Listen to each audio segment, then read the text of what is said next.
Assalamualaikum warahmatullahi taala wabarakatuh. Waalaikumsalam. Alhamdulillah, alhamdulillahi rabbil alamin. Alhamdulillahilladzi bi ni'matihi tatimmus shalihat. Alhamdulillah alladzi allafa baina qulubina wa asbahna bi ni'matihi ikhwana. Alhamdulillah alladzi arsala rasulahu bil huda wa dinil haqqi liyudhhirahu 'ala ad-dini kullih wa kafa billahi shahida. Asyhadu an la ilaha illallah wahdahu la syarika lah wa asyhadu anna Muhammadan 'abduhu wa rasuluhu la nabiyya ba'dah. Allahumma salli wa sallim wa barik ala Sayyidina Muhammad wa ala alihi wa sahbihi ajma'in amma ba'd. Alhamdulillah, segala puji hanya milik Allah, segala puji hanya untuk Allah, Tuhan yang Maha Rahman dan Rahim, Tuhan yang Maha Kuasa, yang atas izinnya pada pagi hari ini kita semua dapat hadir kembali dalam acara taklim rutin yang diadakan oleh DKM Al-Huriyah. Salawat dan salam semoga senantiasa Allah curahkan pada Nabi kita Nabi Muhammad Sallallahu Alaihi Wasallam, juga kepada keluarga dan kepada para sahabat beliau yang mulia. Alhamdulillah pada pagi hari ini insya Allah kita akan melanjutkan tadabbur Al-Quran. Kita tadabburi ayat-ayat Allah Subhanahu Wa Taala. Moga-moga Allah menurunkan rahmatnya karena sesungguhnya Al-Quran adalah sumber keberkahan. Al-Quran itu adalah sumber rahmat. Dan Al-Quran itu adalah sumber ilmu. Dengan mentadaburinya, insya Allah kita akan mendapatkan rahmat, keberkahan, dan ilmu yang moga-moga dapat menjadikan kita menjadi manusia-manusia yang beriman, manusia yang bertakwa, manusia yang bersyukur. Eh, Jamaah rahimakumullah, saya akan langsung saja memulai kajian ini dengan eh, menyampaikan eh, baik, saya lanjutkan saja ya.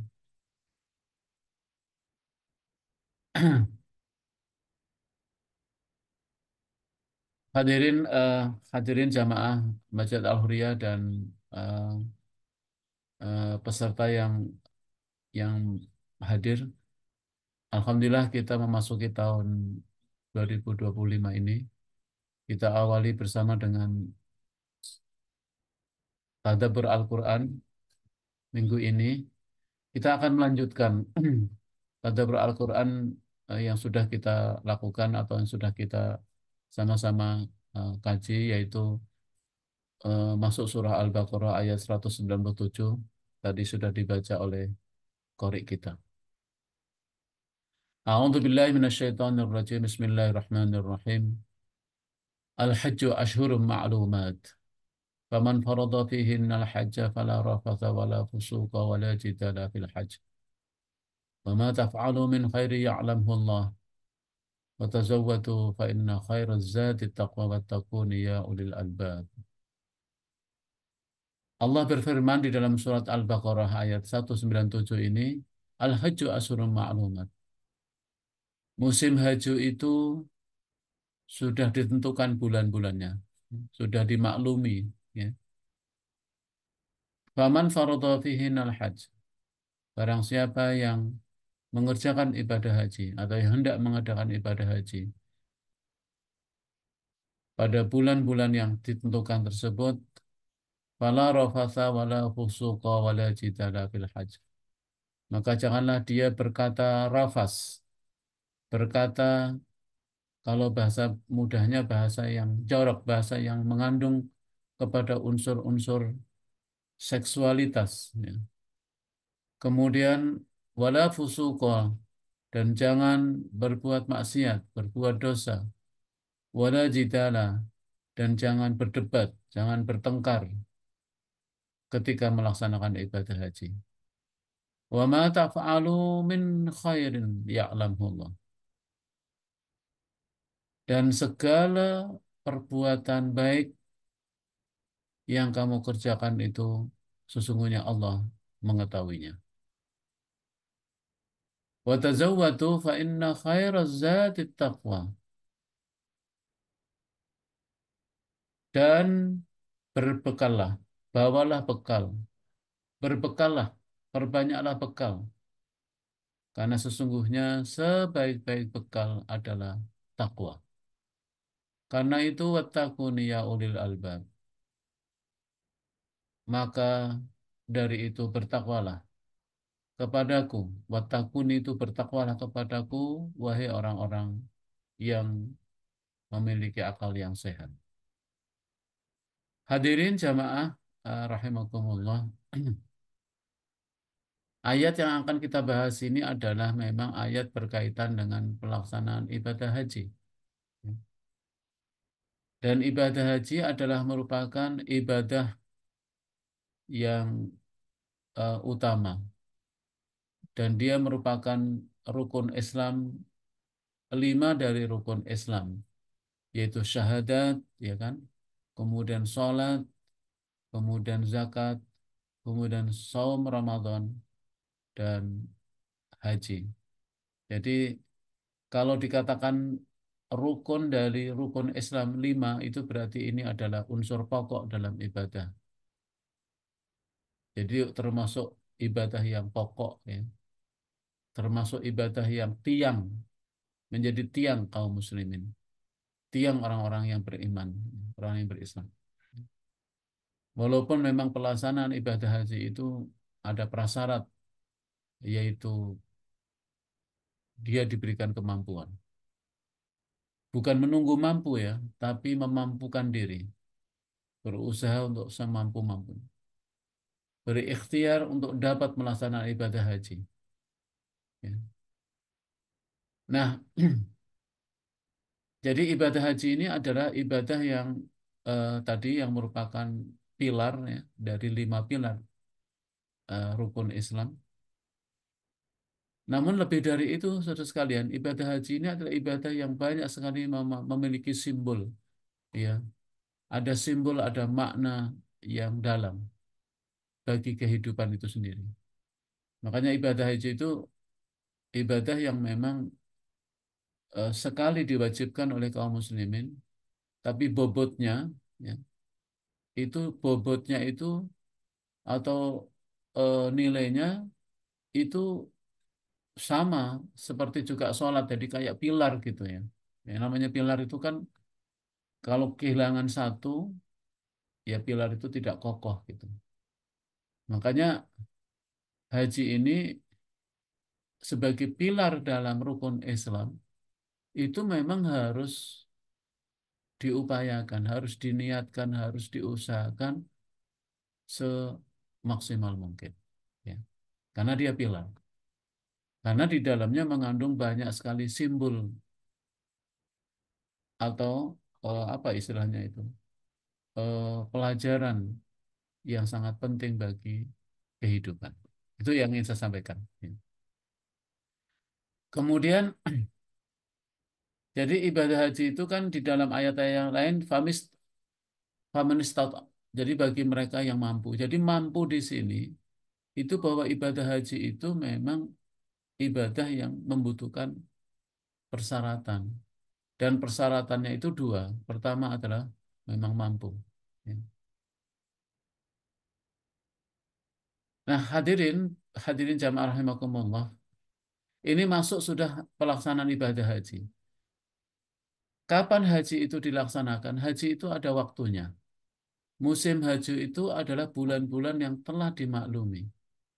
Ya, para ulama sepakat bahwa yang dinamakan masuk dalam haji itu adalah mulai bulan Syawal, Dzulqa'dah, dan Dzulhijjah. Kenapa? Karena memang pelaksanaan ibadah haji itu walaupun sebentar, ya, ibadah haji itu kan intinya pada tanggal 9 dan 10, ya. 8, 9, 10 itulah puncak ibadah haji. Tapi Allah menggunakan kalimat bulan. Musim haji itu pada bulan-bulan yang telah dimaklumi. Yaitu para ulama sepakat 3 bulan itu. Syawal, Dzulqa'dah, dan Dzulhijjah. Karena butuh persiapan ibadah haji itu. Butuh persiapan yang maksimal Sehingga ibadah haji itu ini. Nah, hadirin jamaah rahimakumullah. Kenapa disebut 3 bulan? Karena memang ketika orang melaksanakan ibadah haji, selain membutuhkan persiapan yang waktu yang luas, memang ibadah haji itu seperti ibadah yang lain. Itu yang tidak mudah itu adalah mempersiapkan syarat-syaratnya. Mempersiapkan syarat-syaratnya agar ibadah haji itu sendiri maksimal. Agar ibadah haji itu sempurna. Makanya dimulai dari bulan Syawal. Makanya seseorang yang telah bertekad untuk melaksanakan ibadah haji pada tahun tersebut, itu hendaknya di bulan Syawal, Dzulqa'dah, dan Dzulhijjah itu sudah mengkondisikan bahwa dia sedang melaksanakan ibadah haji atau bagian dari persiapan ibadah haji itu mulai dari bulan bulan Syawal. Dan harus sudah mulai melatih di situ sejak bulan Syawal itu. Jadi jangan latihannya itu walaupun haji itu puncaknya pada tanggal 8, 9, dan 10 Dzulhijjah, khususnya ada tanggal 9, yaitu wukuf di Arafah itu. Tapi ternyata Allah mau menggunakan kalimat bulan dalam persiapannya. Karena apa? Karena jangan sampai ibadah haji puncaknya itu tidak maksimal karena persiapannya kurang. Sesungguhnya ibadah-ibadah yang lain ya, mau sholat, mau puasa, ya, itu juga ada persiapan. Contoh, kita sekarang mau masuk Ramadan ini. Mau masuk Ramadan itu sendiri persiapannya sejak bulan Rajab kan? Makanya Rasulullah ketika masuk bulan Rajab itu kan doanya Allahumma barik lana fi Rajaba wa Sya'ban wa ballighna Ramadan. Ya Allah berkailah bulan Rajab dan bulan Ramadan dan bulan Sya'ban dan sampaikanlah di bulan Ramadan bulan puasa. Jadi kita mau puasa Ramadan tapi Rasulullah sendiri persiapannya sejak bulan Rajab. Dengan cara apa? Di bulan Rajab itu Rasulullah memperbanyak puasa. Khususnya di bulan Sa'ban Rasulullah latihan dengan banyak puasa. Jadi jangan kemudian kayak terjun payung langsung begitu pada Ramadan baru puasa. Puasanya itu kalau bisa latihan dimulai dengan puasa sunnah pada bulan Rajab dan bulan Sya'ban. Makanya jangan heran ada sebagian orang yang mentradisikan puasa sunnah pada bulan Rajab. Saya kira baik-baik saja. Iya kan? Karena apa? Karena itu diartikan dalam rangka untuk menyambut Ramadan. Jadi ibadah apapun hadirin itu butuh persiapan. Kita ini sering tidak maksimal ibadah karena kita tidak mempersiapkan. Misalnya Rasulullah SAW mau berperang saja, ya, perang jihad fisabilillah, itu persiapannya 3 bulan sebelumnya. Semua butuh persiapan. Nah, ibadah haji juga Allah menggunakan kalimat bahwa ashhurum ma'lumat. Bulan haji itu pada bulan-bulan yang tidak dimaklumi, yaitu hendaknya di bulan Syawal.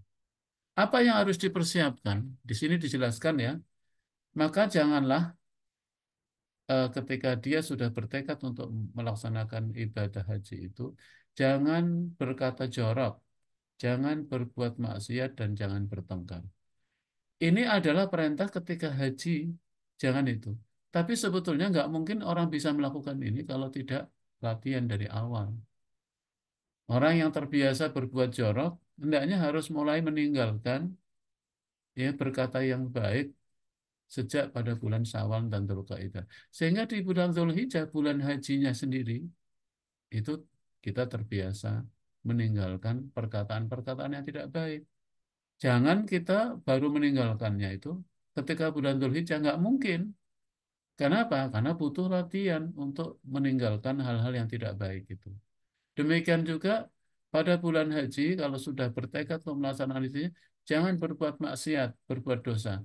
Artinya apa? Bukan saat hajinya saja, udah otomatis itu. Tapi hendaknya dimulai dari awal, sejak bulan Syawal, bulan Dzulqa'dah, untuk berlatih tidak berbuat maksiat.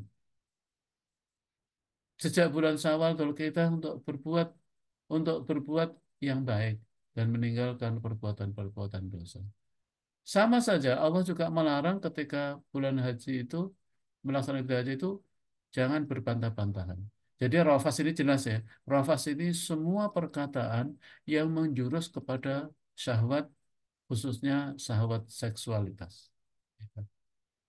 Karena apa? Bukan berarti untuk meninggalkan di situ. Sudah mulai untuk menjaga diri.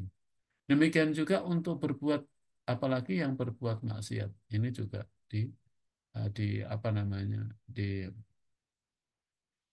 dihindari, dilatih sejak eh, sebelum melaksanakan ibadah haji atau bulan-bulan ibadah haji ini.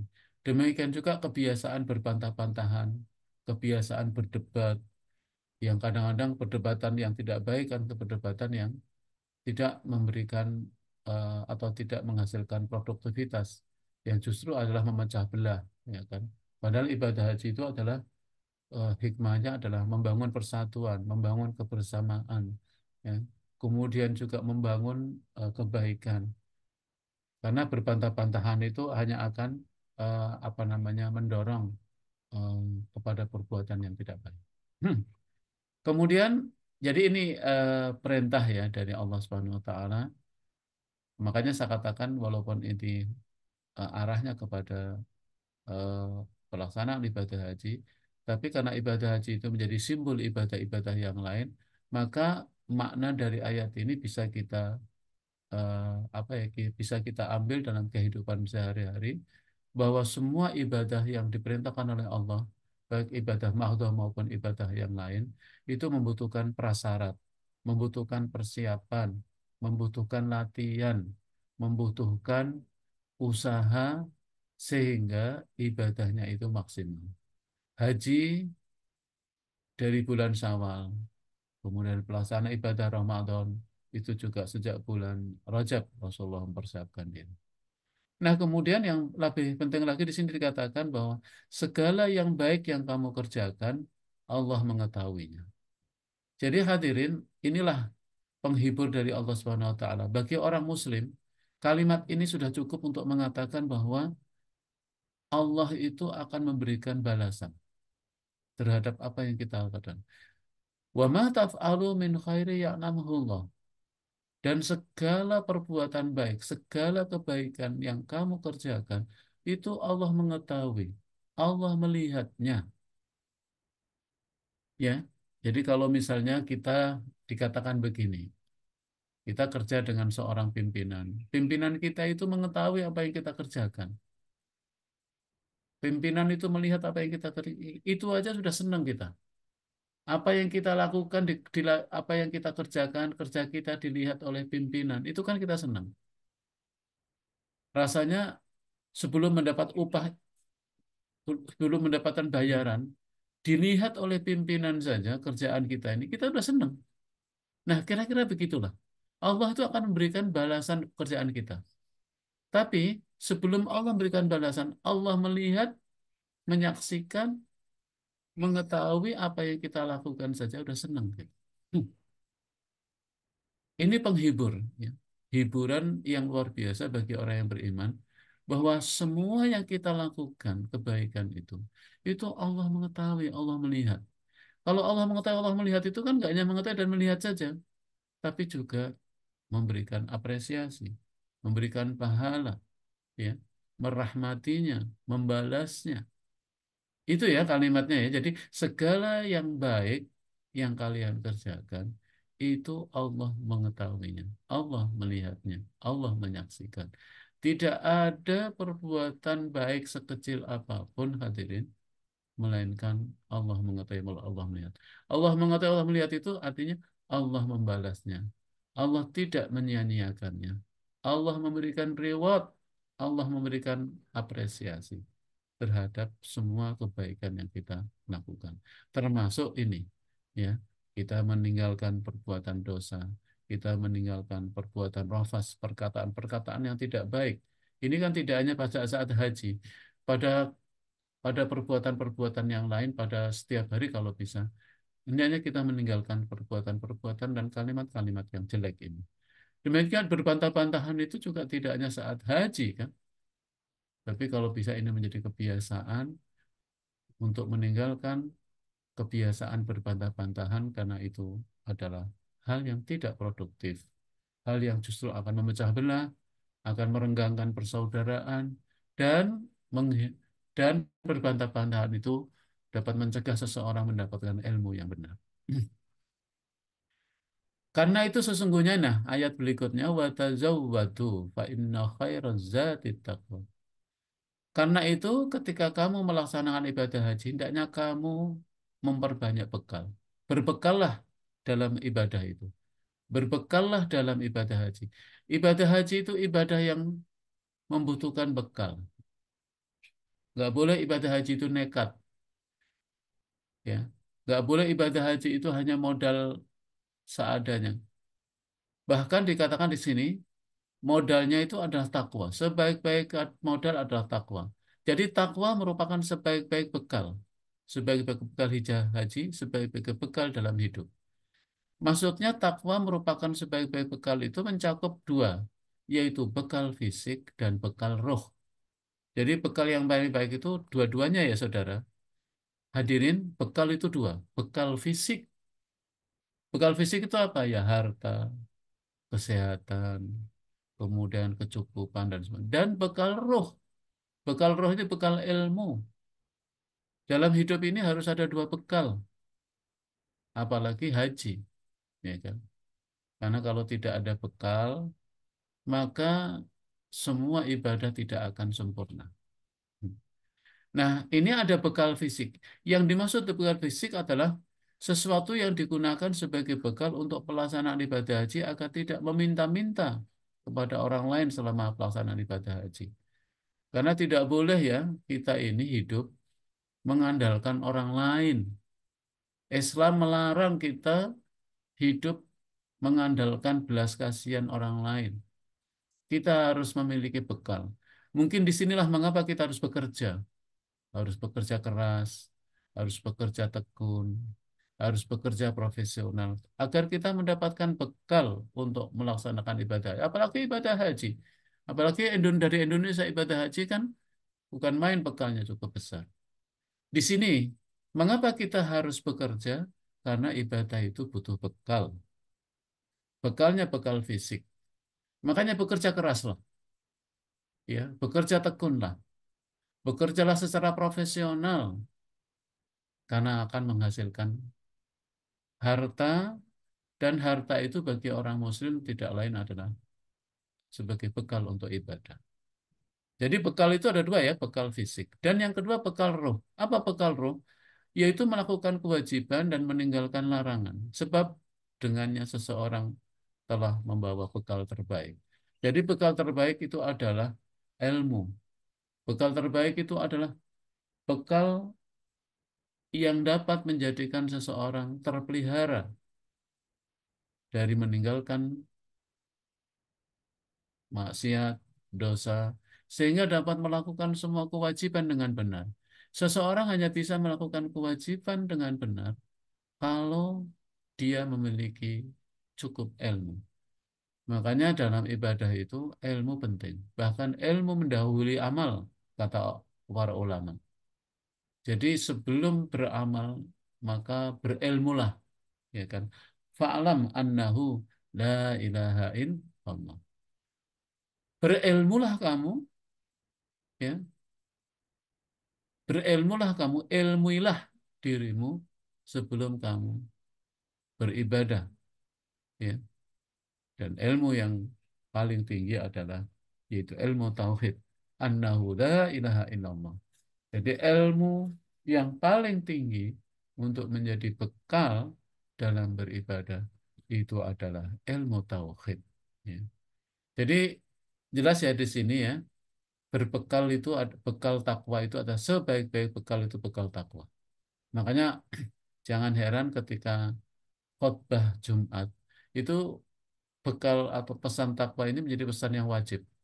Tidak sah seorang khotib dalam ibadah sholat Jumat kalau tidak berisi atau tidak apa namanya berpesan takwa. Karena takwa itu adalah sebaik-baik bekal. Ya kalau dikhotbahkan selalu ya ittaqullah haqqa tuqatih wa la tamutunna illa wa antum muslimun. Bertakwalah kamu kepada Allah. Bahkan ada kalimat haqqa tuqatih, dengan takwa yang sebenar-benarnya dan jangan kamu mati kecuali dalam keadaan berserah diri kepada Allah. Jadi bekal takwa ini sebagai baik bekal. Ya. Jadi bekal itu ada dua, sekali lagi bekal ini. Apakah perlu duit itu perlu, uang itu perlu, karena itu termasuk bekal. Tapi uang bukan segala-galanya. Nanti makanya akan kita lihat orang yang beribadah itu selalu hasilnya itu tergantung dari bekalnya.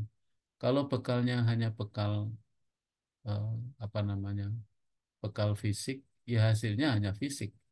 Tapi kalau bekalnya fisik dan bekalnya roh, maka dia mendapatkan fisik dan sekaligus mendapatkan roh. Gitu. Nah, hadirin jamaah rahimakumullah, jadi ini adalah berbicara haji, tapi sebetulnya makna ayat ini eh, hikmahnya, tadabbur kita, ini berlaku untuk kehidupan dalam arti umum, karena ibadah, karena hidup ini adalah ibadah, maka ibadah apapun itu membutuhkan bekal, membutuhkan persiapan, membutuhkan latihan agar ibadah kita baik.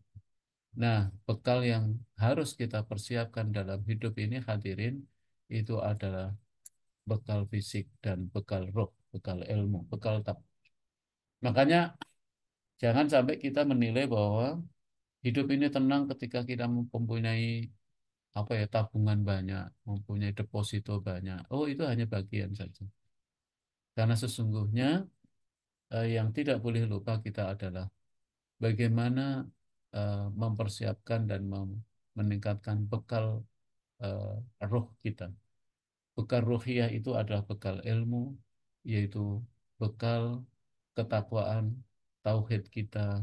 Ini harus terus kita tingkatkan, ya, supaya ibadah kita itu benar.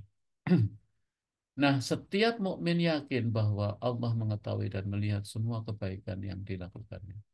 Jadi ini apa namanya, gambaran hadirin jamaah rahimakumullah, bahwa ibadah haji ini adalah ibadah yang pokok karena diuraikan oleh Allah di dalam banyak ayat, khususnya surat Al-Baqarah. Sebetulnya mulai dari ayat sebelumnya yang pernah kita bahas, yaitu dari ayat 193, ayat 194, sampai ayat berikutnya ini, sampai ayat 201 ini, nanti menyinggung tentang ibadah haji. Ibadah haji sebagai ibadah dan bagian dari rukun Islam yang lima. Dan, nah, hadirin, ini penting juga perlu saya sampaikan bahwa ibadah haji ini adalah ibadah yang memerlukan tadi eh, bekal, sehingga memang harus mampu. Tetapi kalimat mampu ini jangan sampai haji itu kita hanya menunggu kalau uangnya terkumpul gitu ya. Kalau uangnya terkumpul baru haji. Tidak, nggak boleh seperti itu. Jadi haji itu harus menggunakan kalimat manis tatoa. Manis tatoa itu memampukan diri. Jadi haji itu harus diniatkan dari awal. Jangan sampai haji itu, ah saya belum wajib haji karena apa? Belum terkumpul uang sebesar pelaksana sebesar ongkos haji. Itu salah memahami mampu. Yang namanya mampu itu adalah menyiapkan diri dan memampukan diri. Dengan cara apa? Ya, dengan cara menabung. Jadi Allah mencatat semua persiapan kita pada saat kita berniat ibadah haji itu. Misalnya dari sekarang ini anak-anak masih muda ya, yang masih mahasiswa, apakah dari sekarang sudah mulai menyiapkan tabungan haji? Anda menabung untuk haji. Ya Allah, saya berniat untuk melaksanakan ibadah haji. Karena haji ini adalah ibadah yang merupakan pilar dari rukun Islam. Jadi berniat haji dengan cara apa? Dengan cara menabung. Karena kita memang, ya kita bukan semua orang yang berada yang setiap saat bisa haji, tinggal tinggal apa ya, tinggal niat saja atau tinggal daftar. Tidak. Banyak yang haji itu justru dari persiapan awal. Makanya saya selalu mengatakan tidak semua orang kaya itu bisa haji. Tapi tidak mesti orang yang tidak mampu itu tidak bisa haji. Banyak sekali mereka yang haji itu justru dari orang-orang yang biasa, tetapi tekadnya yang kuat, niatnya yang tinggi. Sehingga Allah memampukan dengan cara apa? Yaitu dengan cara menabung. Apakah menabung ataukah memang dia berinvestasi khusus diniatkan untuk haji. Jadi haji ini harus jadi cita-cita pertama setiap muslim. Harus jadi keinginan kuat kalau boleh menggunakan kalimat lain, harus menjadi prioritas bagi setiap muslim yang belum berhaji adalah untuk haji. Jadi itu ya kalimat memampukan diri, ya kan? Yaitu berusaha sekuat-kuatnya untuk haji, yaitu dengan cara dijadikan prioritas. Karena sudah jadi prioritas, maka seorang itu menyiapkan. Maka dari sekarang Anda harus mulai menyiapkan tuh, ya kan? Harus dari sekarang mulai menyiapkan, menabung ini. Jangan sampai mengartikan mampu itu nunggu sampai terkumpul. Mana mungkin kita ini terkumpul, ya kan? Ya kecuali orang-orang yang berada yang uangnya berlimpah, ya kan? Mungkin ini. Tapi kalau yang normal-normal sebetulnya adalah pasti haji ini adalah sebuah effort. Nah, usahanya itu oleh Allah dikatakan setiap mukmin yakin bahwa Allah mengetahui, melihat semua yang kebaikan yang kita lakukan, termasuk upaya kita mempersiapkan diri untuk haji. Itu insya Allah. Kenapa haji? Saya mendapatkan, saya belum lama pulang dari umroh.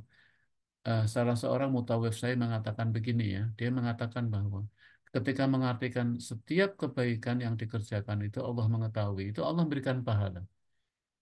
Ada tiga orang yang haji atau orang yang umroh itu kan disebutnya dengan duyufullah, yaitu tamu Allah. Jadi mereka yang haji itu adalah tamunya Allah. Yang namanya tamu Allah itu nggak mungkin Allah menyia-nyiakan. Makanya setiap tamu Allah itu oleh Allah sudah diberikan keistimewaan. Oke. Apa itu keistimewaan tamu Allah itu? Jadi Allah itu tidak pernah menyia-nyiakan tamunya. Paling tidak ada tiga keistimewaan tamu Allah itu. Yang pertama adalah bagi mereka yang haji yang menjadi tamu Allah itu adalah doa-doanya dikabulkan oleh Allah. Makanya di haji itu kan banyak sekali tempat-tempat doa dan waktu doa yang maksurat atau yang insya Allah diijabah oleh Allah.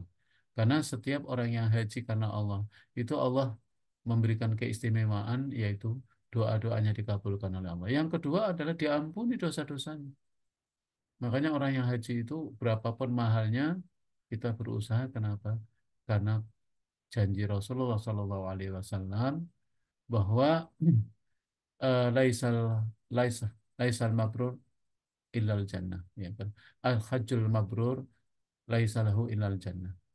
Bahwa haji yang mabrur itu tidak ada balasannya kecuali adalah surga. Nah, Allah memberikan balasan berupa ampunan.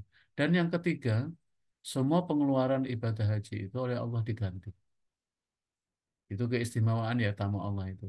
Jadi kalau kita pergi karena Allah, maka semua ongkos yang kita keluarkan itu Allah akan menggantinya. Itu janji Allah itu, ya. Janji Allah. Makanya setiap kebaikan yang dilakukan oleh orang yang beriman itu, insya Allah Allah melihatnya dan mengetahui. Kemudian masih kaitan dengan haji, laisa alaikum junahun an tabtagu fadlan min rabbikum.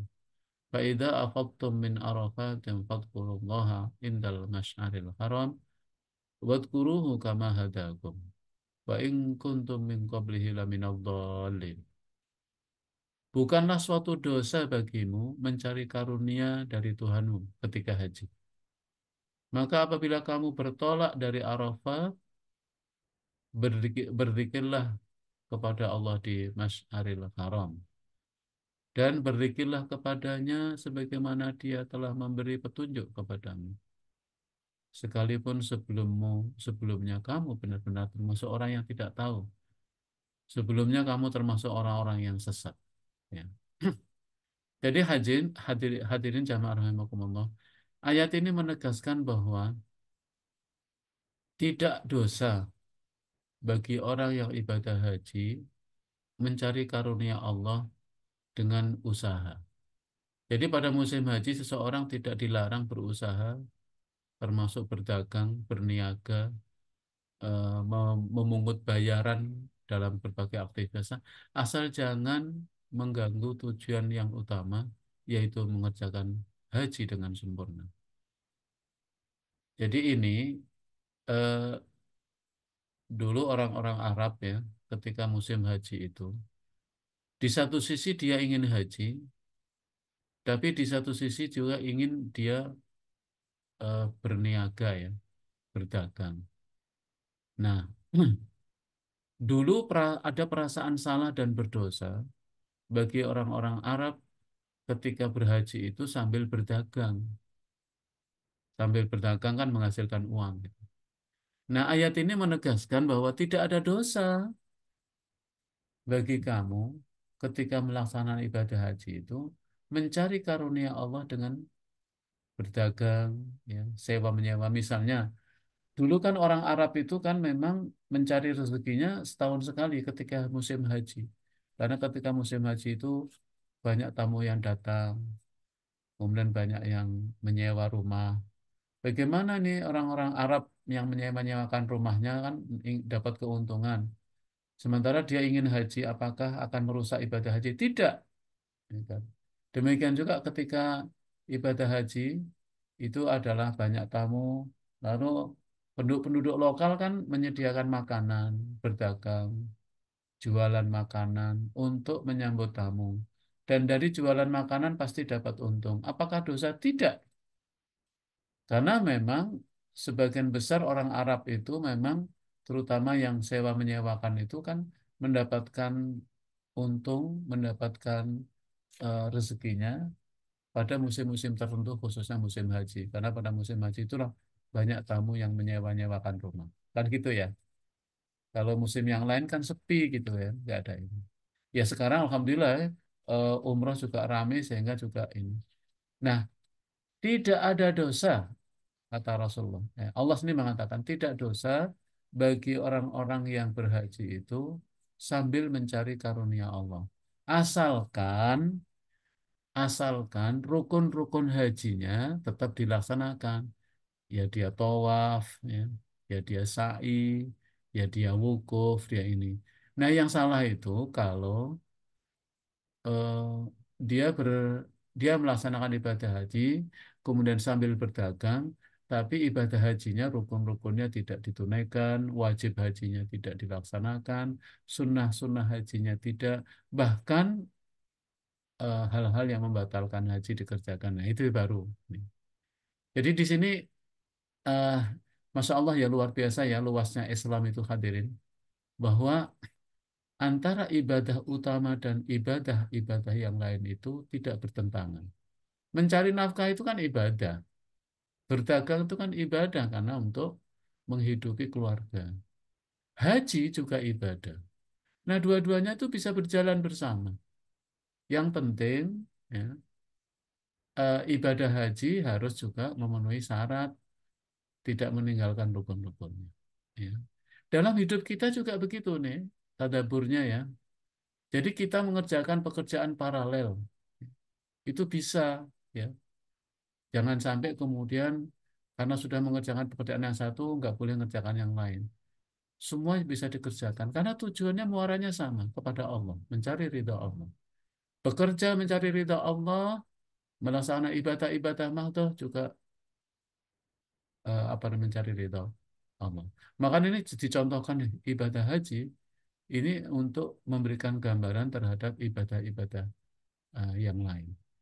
Yang harus kita luruskan itu adalah tujuan, kemudian syarat-syarat sahnya ibadah itu kita penuhi, rukun-rukunnya kita penuhi, wajib haji atau wajib ibadahnya itu kita penuhi. Ya.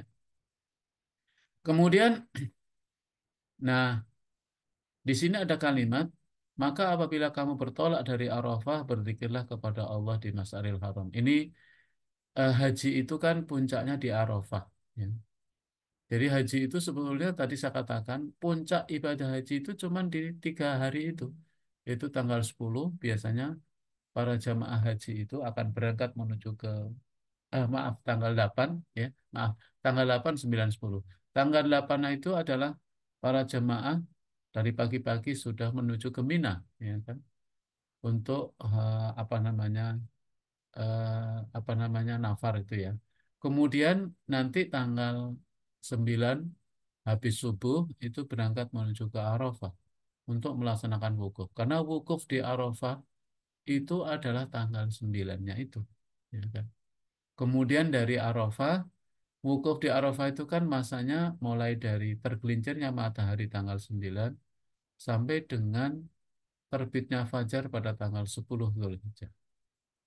Nah, tapi ketika Isya biasanya para jamaah haji itu sudah bertolak menuju ke Masyaril Haram, ya, bermalam di Musdalifah. Bermalam itu bukan berarti menginap, ya, tapi bisa mampir. Tapi sebelum fajar sudah harus sampai di Musdalifah, di Masyaril Haram. Nah, disitulah para jamaah itu bermalam sebentar, mabit sebentar. Untuk apa di situ? Untuk berzikir kepada Allah, memohon, berdoa sebanyak-banyaknya kepada Allah Subhanahu wa taala pada waktu itu sambil mengumpulkan batu kerikil, ya, karena itu digunakan untuk melempar jumroh pada tanggal 10-nya di Mina. Itu dijelaskan. Jadi ini memang Allah membicarakan atau Allah menyampaikan terkait dengan apa ya, dengan rute, dengan eh, apa ya, dengan teknis ibadah, atau dengan perjalanan. Ini harus diikuti, ya. Jadi dari Arafah, para jemaah pada waktunya harus meluncur menuju ke Mas'aril Haram ini, ya, di Musdalifah ini. Kemudian ini tanggal 9 Maret. Kira-kira begitu ya hadirin, ya kan. Makanya eh, jamaah rahimakumullah.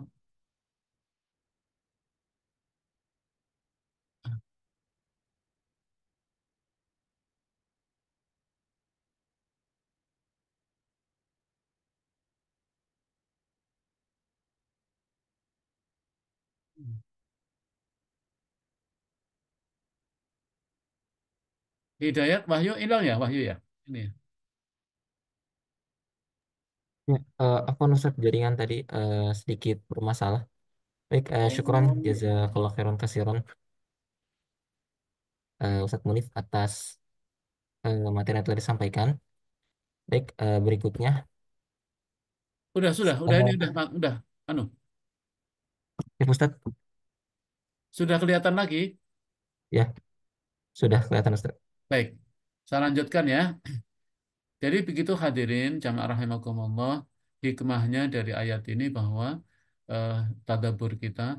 Jadi tidak ada dosa, ya, sekali lagi, bagi orang yang melaksanakan ibadah haji sambil mencari karunia Allah. Demikian juga dalam pelaksanaan ibadah yang lain, karena sesungguhnya semua yang kita lakukan itu adalah bernilai ibadah. Bekerja juga ibadah, ibadah mahdoh seperti sholat, kemudian puasa ini. Ketika kita puasa Ramadan sambil bekerja, itu pahalanya berlipat ganda. Sudah puasa kita bekerja, ya kan? Demikian juga yang lain, ya. Demikian juga dalam ibadah haji. Kemudian inti dari ibadah haji ini jangan lupa, selama pelaksanaan ibadah haji hendaknya berzikir mengingat Allah sebanyak-banyaknya. Supaya apa? Supaya pikiran kita nggak kemana-mana, tidak berbantah-bantahan. Jangan sampai ibadah haji diisi dengan diskusi. Apalagi ketika ibadah haji terus diskusinya masalah dunia gitu. Bicara bisnis lah, bicara inilah. Sebaiknya memang diusahakan semaksimal mungkin memperbanyak berzikir kepada Allah Subhanahu wa taala. Wadkuru kama hadakum. Ya, berzikirlah kepadanya sebagaimana dia telah memberi petunjuk kepadamu. Artinya kita harus berzikir kepada Allah, bersyukur kepadanya bahwa Allah telah memberikan kekuatan, memberikan petunjuk sehingga kita bisa menjadi orang muslim. Apalah artinya kita ini tanpa Islam, ya kan? Kita akan menjadi manusia jahiliyah. Bersyukurlah kepada Allah yang telah memberikan kita hidayah Islam. Dengan cara apa? Dengan cara berzikir kepada Allah SWT. Ya. Kemudian selanjutnya adalah summa afidu min haitsu afadhan nas wastaghfirullah innallaha ghafurur rahim. Kemudian bertolaklah kamu dari tempat orang banyak bertolak yaitu Arafah dan mohonlah ampunan kepada Allah. Sesungguhnya Allah Maha Pengampun, Maha Penyayang.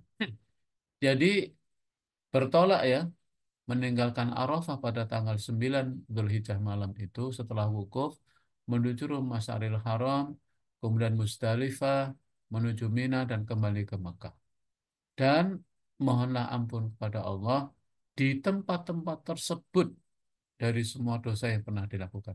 So, sekalian, ini perlu saya tegaskan bahwa kenapa eh, apa namanya ya wukuf ini menjadi penting sampai Rasulullah mengatakan al-hajju arafah, al-hajju arafah, al-hajju arafah 3 kali. Jadi wukuf di Arafah ini adalah esensi haji. Karena ternyata ketika wukuf di Arafah itu, kita diam di Arafah itu. Dan diamnya kita di Arafah itu adalah waktu yang terbaik, waktu ijabah. Jadi kalau dalam haji itu kan tadi saya sebutkan, salah satu keistimewaan dan kemuliaan serta dispensasi yang telah Allah berikan pada tamu-tamu Allah itu adalah Allah mengabulkan doa-doa mereka, mengijabah. Nah, doa itu sendiri di ketika haji itu ada yang diijabah oleh Allah itu karena tempat-tempatnya. Makanya ada tempat-tempat tertentu di Mekah Madinah itu yang menjadi tempat yang Allah mengijabah doa-doa, yaitu kalau di Mekah itu kan multazam. Multazam itu batas antara Hajar Aswad dan tempat imam dulu. Ya, antara Hajar Aswad dan pintu Ka'bah itu adalah multazam. Ada namanya Hijir Ismail, ya. Itu ada tempatnya di bagian ujung, ya. Kemudian ada namanya Makom Ibrahim, itu tempat, ya. Kemudian kalau di Madinah, tempat yang diijabah doanya itu adalah Raudhah. Raudhah itu adalah yaitu tempat antara rumah Rasulullah dan tempat imamnya. Makanya Raudhah itu sekarang itu diatur, ya. Yang mau ke Raudhah itu harus mendaftarkan diri. Saya kebetulan seminggu yang lalu dari eh, apa namanya dari umroh itu semua yang mau ke Raudhah itu harus mendaftarkan, ya, eh, apa namanya lewat aplikasi dan diatur sehingga tidak berdesak-desakan dan sekarang lebih tenang berdoa di Raudhah itu. Itu adalah tempat. Tapi ada tempat yang diijabah doanya tapi waktunya tertentu, yaitu Arafah. Jadi Arafah itu tempat yang insya Allah diijabah doanya oleh Allah, tapi waktunya tertentu, yaitu hanya tanggal 9. Jadi tanggal 9, waktu wukuf di Arafah, itu termasuk waktu mustajab, waktu yang ketika kaum muslimin, orang-orang haji itu berdoa diijabah. Makanya ketika waktu zuhur sampai waktu apa Aisyah itu digunakan oleh uh, utama sendiri sampai ke terbenam matahari itu digunakan untuk berdoa, hanya berdoa, memohon ampun khususnya.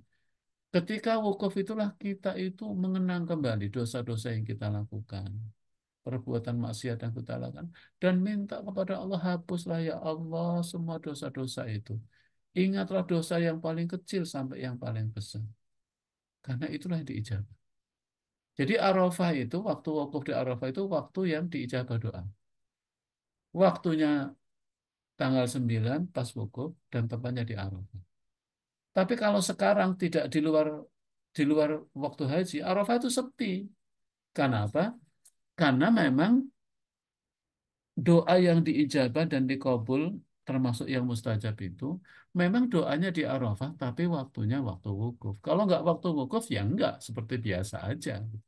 Makanya kalau teman-teman sekarang misalnya ke Arafah berkunjung ketika umroh mengunjungi Arafah, Arafah sepi, ya kan? Tempat wukuf itu sepi, nggak ada orang. Dan kalau berdoa sekarang sama dengan berdoa di tempat-tempat yang lain, tidak termasuk bukan waktu yang. Karena apa? Karena Arafah itu memang tempatnya termasuk Indonesia, tapi waktunya khusus, waktunya tertentu yaitu waktu wukuf. Itu ya kira-kira. Makanya di sini dikatakan eh, bertolaklah dari Arafah setelah wukuf. Karena dulu orang-orang Arab nggak mau, orang-orang Arab jahiliyah ketika menunaikan ibadah haji itu tidak perlu mengikuti cara-cara orang-orang haji, nggak mau wukuf, nggak mau bermalam di Musdalifah, nggak mau melempar jamrah. Nah, diingatkan oleh Allah SWT bahwa hendaknya kamu mengikuti itu semua, karena itu adalah manasik haji yang dicontohkan Nabi. Jadi waktu itu orang-orang Arab nggak mau itu eh, ikut wukuf di Arafah gitu. Mungkin dia ngapain di wukuf di Arafah. Tapi kalau tidak wukuf di Arafah, maka tidak sah hajinya karena meninggalkan rukun, ya. tidak dikatakan haji. Nah, jadi gini ya, jadi ayat ini terkait dengan dulu orang-orang Arab jahiliyah atau orang-orang Arab pada umumnya dulu sebelum ada perintah ini nggak mau wukuf di Arafah, tidak mau bermalam di Musdalifah, tidak mau melempar jamarah atau tidak mau melempar jumroh. Maka dengan ayat ini, mereka yang berniat haji harus mengikuti manasik haji yang sempurna, yang lengkap, termasuk harus wukuf di Arafah, kemudian harus meninggalkan Arafah, ketika sudah selesai wukuf, harus juga bermalam di Musdalifah, di Mas'aril Haram, dan juga harus apa namanya melempar jumroh di Mina. Gitu ya. Jadi ayat ini terkait dengan masalah eh, apa namanya keharusan ya bagi mereka ini. Kemudian faida qadaitum manasikakum fadhkurullaha kadzikrikum aba'akum au asyadda dzikra. Faminan nasi may yaqulu rabbana atina fid dunya wa ma lahu fil akhirati min khalaq. Apabila kamu telah menyelesaikan ibadah haji, maka berzikirlah kepada Allah, ya. Sebagaimana kamu menyebut-nyebut nenek moyang kamu. Bahkan berzikirlah lebih dari itu. Maka di antara manusia ada orang yang berdoa, ya Tuhan kami, berilah kami kebaikan di dunia, dan di akhirat dia tidak memperoleh bagian apapun. Jadi ini menegaskan saudara, bahwa apabila sudah menyelesaikan ibadah haji, rangkaian ibadah haji, yaitu tawaf, sudah sa'i, sudah wukuf di Arafah, sudah bermalam di Musdalifah, sudah melempar jumrah, sudah tahallul, dan sudah melaksanakan tawaf wada, maka jangan lupa tetaplah berzikir kepada Allah. Mengapa ada kalimat sebagaimana kamu menyebut-nyebut nenek moyang? Ya, ini juga kebiasaan orang sebagian orang Arab dulu. Jadi setelah ibadah haji itu mereka santai-santai. Bahkan mereka membangga-banggakan nenek moyang, ya. Mereka membangga-banggakan keturunan, ya kan? Mereka lupa berzikir. Selesai haji ya udah selesai. Habis itu terus kebiasaan lama lagi kambuh gitu ya. Yaitu berbangga-bangga dengan keturunan, berbangga-bangga dengan hartanya, sombonglah kira-kira begitu. Allah melarang. Setelah ibadah haji tetaplah berzikir kepada Allah. Bahkan berzikirlah lebih dari itu. Jadi makanya orang itu ibadah haji itu hadirin, itu kelihatan. Ibadah hajinya yang mabrur itu setelah pulang ibadah haji semakin khusyuk ibadahnya, semakin baik amal-amalnya, semakin terpelihara perbuatan-perbuatan dosanya, semakin apa ya meninggalkan perbuatan dosanya.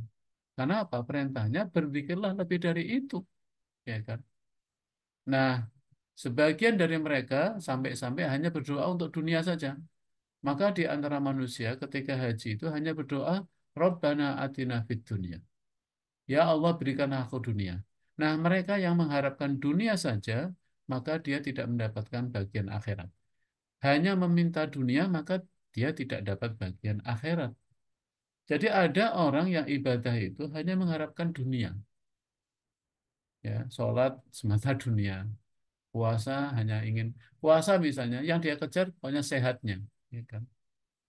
Nah, orang-orang yang ibadah, tapi niatnya dunia, dia dapat, tapi hanya dunia. Tapi dia nggak dapat akhir. Nah, ini penting ya. Motivasi dalam hidup itu, orang itu dilihat dari tujuan. Ada tujuan hidup orang itu hanya dunia. Kalau tujuannya dunia saja, maka dia akan mendapatkan dunia saja. Ya, orang beribadah haji misalnya.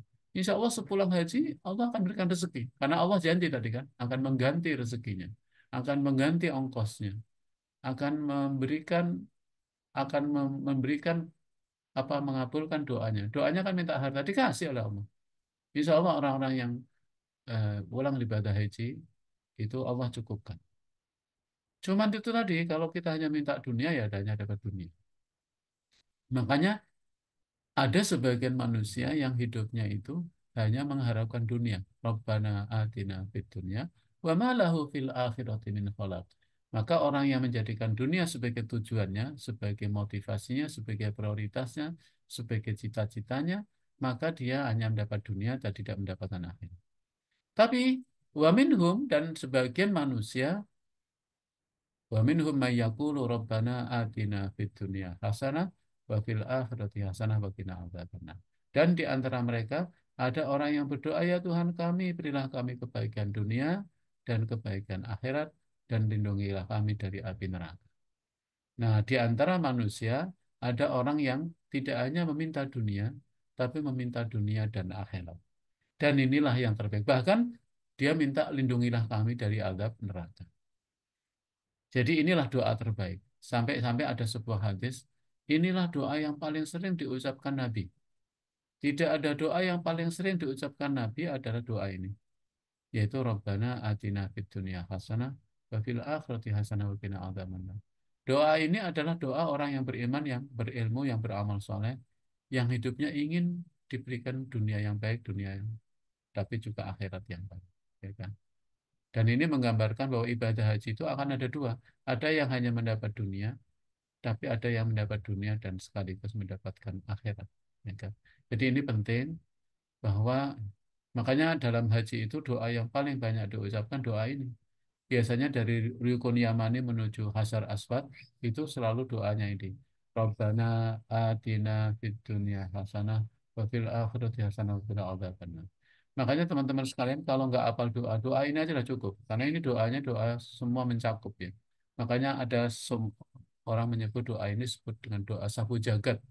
Karena sudah lengkap dengan doa ini, dunia yang baik dia minta, akhirat yang baik dia minta, bahkan lengkap. Waqina adzabannar, ya Allah, berilah kami dunia yang baik. Saya kira itu ya, insya Allah kajian kita pada pagi hari ini, semoga ayat ini juga menandaskan hadirin bahwa orang masuk surga itu nanti ada tiga ya, ada yang langsung masuk surga, ada yang harus ke neraka dulu, dan harus ada yang tinggal di namanya Ashabul A'raf. Jadi tidak bisa langsung ke surga, tapi tidak juga masuk ke neraka, tapi dia harus nunggu di tempat yang namanya Ashabul A'raf, tempat antara surga dan neraka. Karena di sini ada kalimat lindungilah dari azab neraka. Kita ingin sekali masuk surga, tapi juga tidak merasakan neraka itu kalau bisa. Ya, baik. Saya kira itu apa namanya, Mas Wahyu, untuk kajian pagi hari ini. Baik, syukuran jazakallah khairan kasiron kepada Ustadz Abdul Munif yang telah menyampaikan tadabbur Al-Quran terkait surat Al-Baqarah ayat 197 sampai ayat 201. Baik, berikutnya kita buka sesi tanya jawab kepada jamaah sekalian yang ingin bertanya, boleh meraise hand. Dari eh, Bapak Mahmud Syarif, ini dipersilahkan untuk bertanya. Assalamualaikum warahmatullahi wabarakatuh. Waalaikumsalam warahmatullahi wabarakatuh. Assalamualaikum warahmatullahi wabarakatuh. Pak Profesor, izin bertanya boleh ya Pak? Enggak.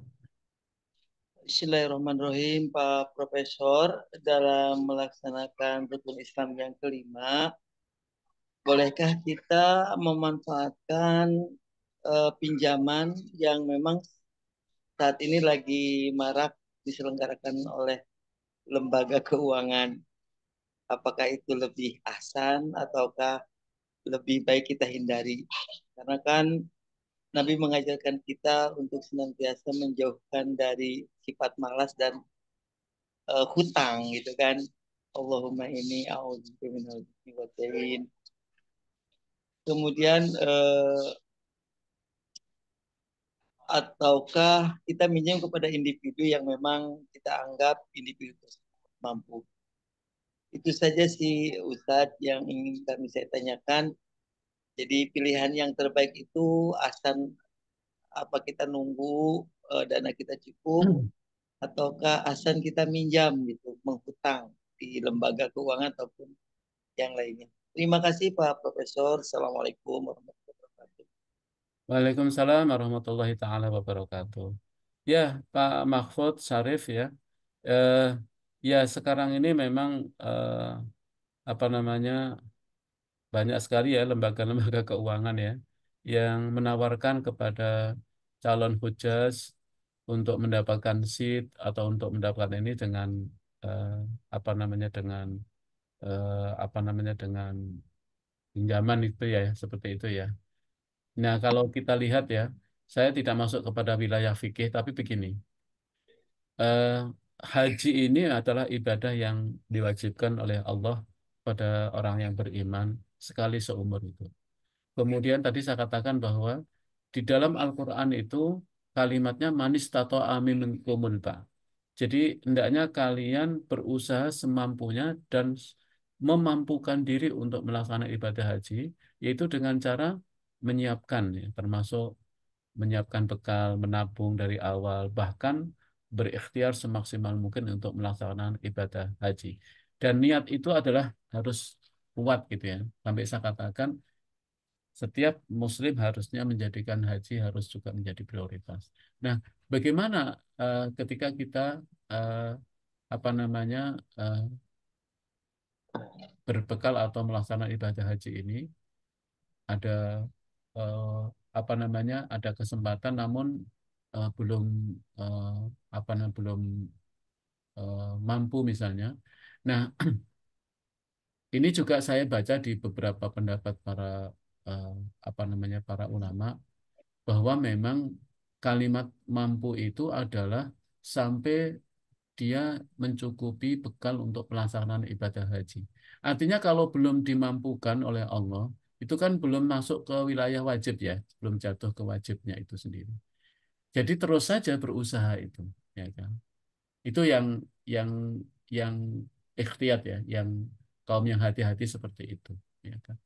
Kemudian ada pendapat yang lain yang mengatakan kebolehan melaksanakan ibadah haji itu dengan dana pinjaman, tetapi dia memang mempunyai apa ya, mempunyai cadangan untuk mengembalikannya, ya kan.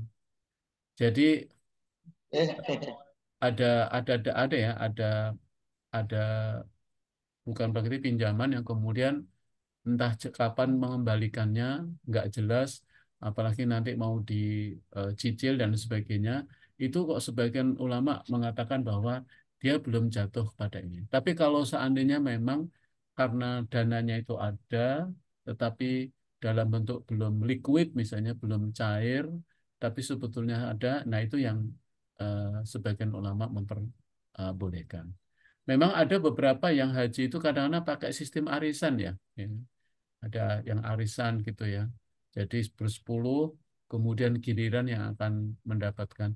Mungkin yang mendapatkan giliran akhir sih, berarti dia sudah ini ya, sudah membayar gitu. Yang giliran pertama, mungkin dia harus ini. Sama, ketika dia melakukan itu memang dia memiliki kesediaan harta yang cukup. Cuman harta itu tidak dalam bentuk liquid ya, tidak dalam bentuk cair, apakah masih dalam bentuk tanah atau dalam bentuk usaha atau mungkin masih dalam bentuk modal usaha, itu sebagian ulama memperbolehkan.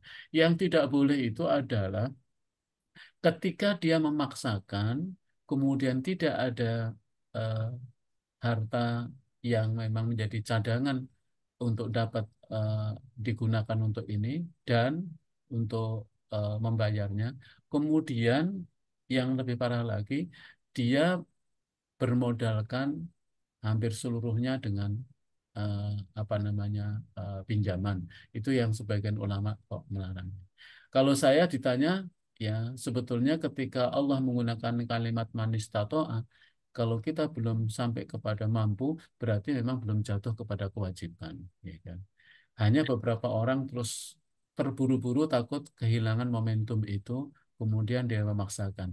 Saya kira itu belum jatuh kepada kewajiban. Walau alam ya, saya melihatnya itu. Karena eh, perspektifnya itu adalah karena peluang itu yang kemudian orang apa namanya mengambil eh, apa namanya dalih yaitu eh, meminjam ini tidak semuanya gitu hanya sebagian kecil untuk menutupi kekurangan. Tidak boleh kalau 100% itu pinjaman. Cuma ulama sepakat di melarang.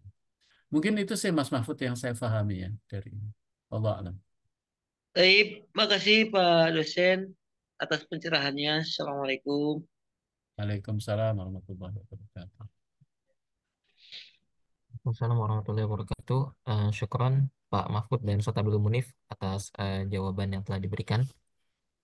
Baik, berikutnya kepada jamaah sekalian, apakah ada yang ingin bertanya lagi? Assalamualaikum warahmatullahi wabarakatuh. Waalaikumsalam warahmatullahi wabarakatuh. Eh, Terima kasih sudah diberi kesempatan. Saya Iskandar dari Pontianak. Alhamdulillah 2 hari ini mendapat pencerahan yang luar biasa setelah kemarin itu dari Prof. Lailan tentang kebakaran lahan, hari ini tentang haji. Nah, terima kasih Prof. Munib telah memberikan pencerahan yang begitu bagus, begitu baik tentang kajian Quran ayat 197 surah Al-Baqarah tadi. Ada sedikit yang menarik bahwa disampaikan oleh Prof. Munib tadi bahwa di dalam ibadah haji ini sangat penting persiapan dan mempersiapkan segala sesuatu. Dalam pengertian persiapannya itu mulai dari awal dalam pelaksanaan ibadahnya maupun setelah kembalinya. Nah, sebaik-baik bekal yang disebutkan Allah di dalam Al-Quran tadi adalah takwa. Jadi memang kalau kita lihat yang disampaikan oleh Prof. Munib tadi, eh, bekal ini yang paling penting itu dari yang penting-penting berupa materi adalah bekal keilmuan. Sehingga haji yang kita laksanakan itu betul-betul mendapatkan haji yang mabrur.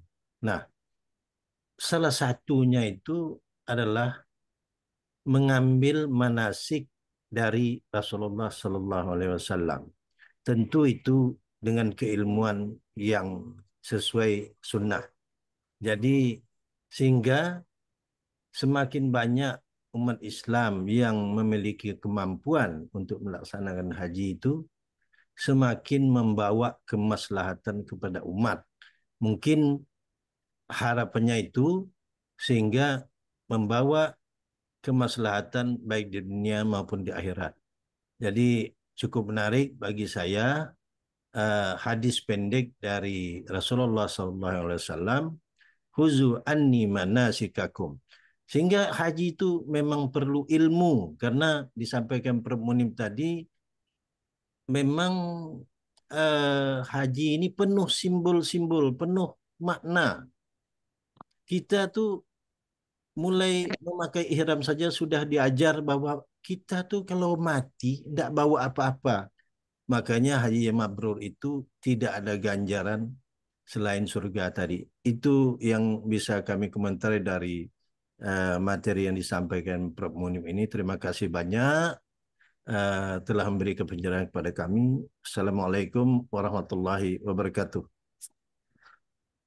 Waalaikumsalam warahmatullahi wabarakatuh. Terima kasih Pak Iskandar. Moga-moga Allah selalu membimbing kita, ya, menambah kita dengan ilmu, memudahkan Amin. kita untuk terus bersemangat, ya, Amin. mentadaburi Al-Quran dan hadis Rasulullah karena itu adalah sumber-sumber keberkahan bagi hidup. Terima kasih Pak Amin. Iskandar. Bersama Prof. Ada ini ada Pak Wahyu, Bu Siti Khadijah, ya. Baik, kepada Bu Siti Khadijah dipersilakan untuk bertanya.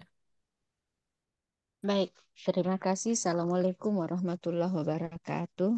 Waalaikumsalam warahmatullahi. Saya mau menyambung penanya pertama karena pada akhirnya eh, membahas kearisan.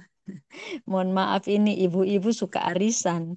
Nah, sehubungan dengan itu mohon apa disampaikan kira-kira memangnya arisan itu bagaimana? sebaiknya apakah boleh kita lakukan atau sebaiknya jangan. Mohon penjelasannya. Kemudian yang kedua tentang haji. Tadi dikatakan bahwa mulai dari bulan Syawal itu sudah masuk musim haji. Kalau dulu eh, apa Ustaz mengajarkan pada kita bahwa kalau masuk musim haji maka itu sudah tidak boleh umrah. Artinya jika kita berumrah pada musim haji maka kita harus berhaji. Namun beberapa waktu belakangan ini malah beberapa travel itu memberangkatkan umrah jamaahnya di bulan Syawal. Apakah itu menyalahi atau sebetulnya tidak apa-apa? Dan biasanya kami orang yang umrah Ramadan apakah sama ya?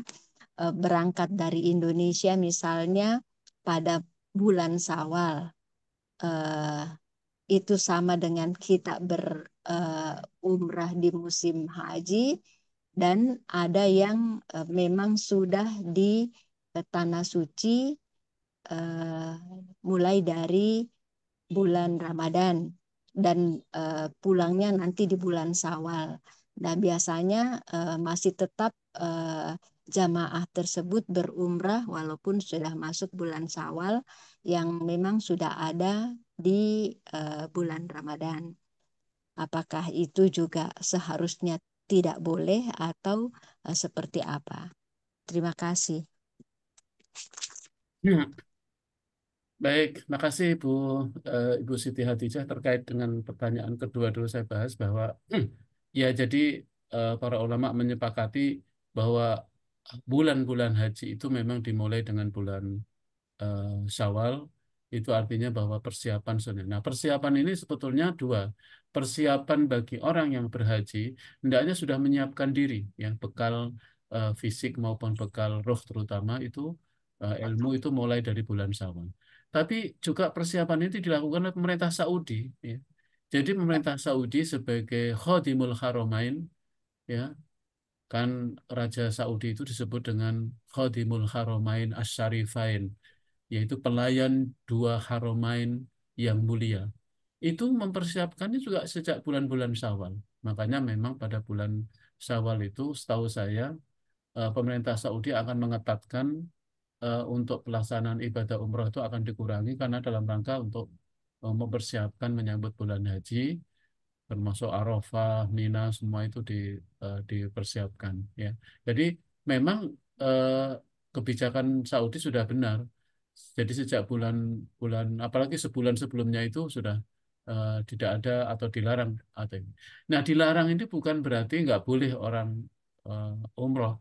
Ya, umroh sebagai ibadah kapan saja ya bisa dilaksanakan, tetapi pemerintah Saudi, kerajaan Saudi sebagai pelayan apa namanya kota ini mempunyai kebijakan seperti itu, Bu. Ya.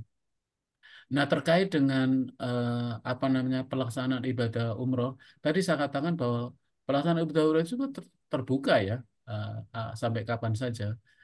Jadi tergantung dari kebijakan pemerintah apa namanya Saudi itu sendiri ya. Nah, bagi mereka misalnya yang berumrah sejak bulan ya Rajab, kemudian Sya'ban, bahkan bulan Ramadan, tentu itu adalah sangat-sangat apa namanya sangat baik ya. Jadi bukan dilarang atau bukan tidak boleh ya, boleh saja. Jadi kebolehan ibadah umroh itu anytime, kapan saja itu sangat tergantung dari pengelola dalam ini kerajaan apa namanya Saudi. Selama masih memperbolehkan ya sebetulnya boleh umroh itu dilakukan. Tapi setahu saya tadi kebijakan Saudi sekitar pertengahan-pertengahan Syawal itu sudah mulai dibatasi yang akan umroh karena untuk menyambut persiapan ibadah haji.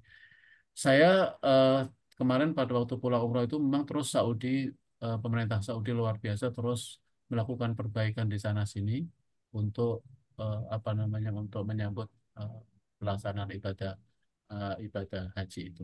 Jadi intinya itu ya Bu ya. Jadi kalau umrah sebagai ibadah sebenarnya kapan saja, tapi pelaksanaannya sangat tergantung dari pengelola kerajaan atau pengelola Haramain, dalam ini adalah pemerintah Saudi. Makanya sebagian mereka mengejar untuk bisa umroh itu di waktu-waktu utama, terutama adalah Ramadan. Terkait dengan pahalanya, memang betul umroh di bulan Ramadan itu seperti ibadah haji, ya, atau seperti ibadah haji bersamaku, kata Rasulullah malam. Jadi itu soal pahala ya. Kalau soal pahala itu adalah kewenangan, dan itu adalah dari Allah Subhanahu wa Ta'ala. Nah, kemudian soal arisan sebetulnya begini ya, arisan itu kan kalau motivasinya adalah untuk eh, saling membantu, saling meringankan, kemudian juga untuk berbagi harapan antara satu dengan yang lain karena keterbatasan, sebetulnya juga ini, sebetulnya nggak ada yang salah ya. Yang salah itu ketika memang itu dipaksakan, kemudian untuk urusan-urusan yang tidak maslahat ya. Misalnya nggak tahu ya, misalnya arisan untuk piknik ke Bali gitu, rasanya kok kurang nggak elok gitu ya. Kalau misalnya arisan untuk hal yang baik ya, untuk hal-hal yang baik, karena memang tidak mungkin dilakukan kecuali dengan saling eh, berbagi atau saling ini, saya kira tidak ada yang apa nama tidak ada yang salah ya. Apa namanya yang saya ketahui itu Bu ya. Jadi pertama harus diluruskan dulu tujuannya, dan kedua adalah tentu tidak memaksakan. Ya.